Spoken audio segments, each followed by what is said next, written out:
இப்போ chicken gravy செஞ்சிட்ருக்கோம் நாம்.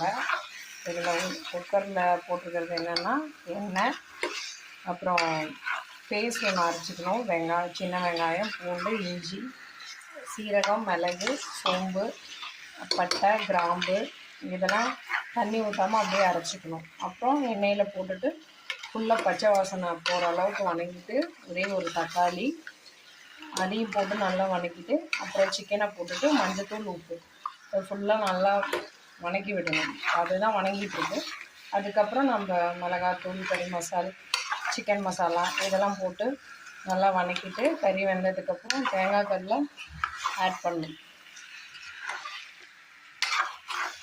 மந்திரிடும். இப்போ பார்த்திங்கன்னா இது வீட்டு மிளகாத்தூள் அது 1 ஸ்பூன்,